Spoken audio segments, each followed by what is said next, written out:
Alright, so I always go off on these little rants and tangents in my head, and I never say them out loud, and it just kind of like goes to the wayside. So this time I decided to turn a camera on, turn a mic on, talk it out, see if there's something there. I'll post it online. Maybe I'll be the next guru or something, but more or less, I just want my ideas and thoughts to be out there somewhere. So today's rant, hopefully it's short, is just about leadership. And I think in my mind, what a good leader is someone who can let their team operate on their own. You should be able to just take a day off and not get 100 phone calls or come back to 100 voicemails or something because everything was catastrophic and didn't go right.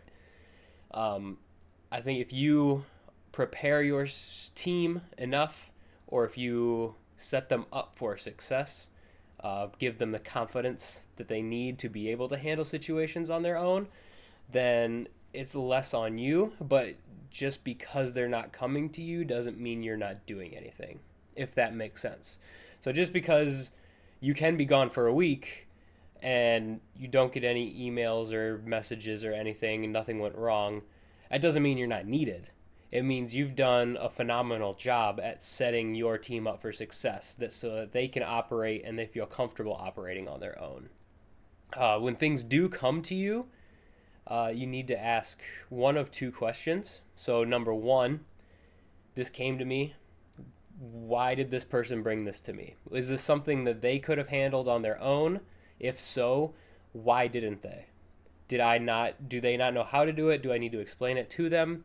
Did they not feel comfortable doing it on their own? Do I need to somehow give them the confidence to be able to try it out on their own?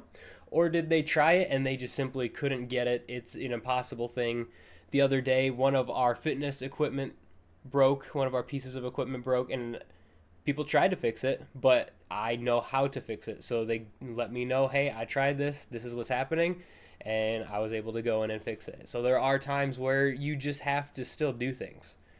The other part is if they have the confidence, but you don't want them doing it, you have to ask yourself, why don't you want them doing it? So part of me thinks some of it stems from ego or just not trusting people, where you think, oh, I have this job, it's really important. I don't trust anyone doing it. I don't think they could do it. And that's a little self reflection. Because if a person is willing to take on a task, then you have to look at yourself and ask yourself, why don't I want someone else helping?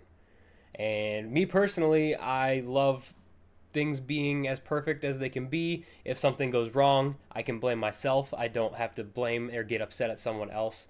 It's just this I don't want to say lack of trust that I've built up, but just this whole I'll do it on my own because I know it's going to get done right thing. And that's the hardest thing I have to try to give up. But at the end of the day, if someone is willing to help out and do something, you have to be able to give them the opportunity to try.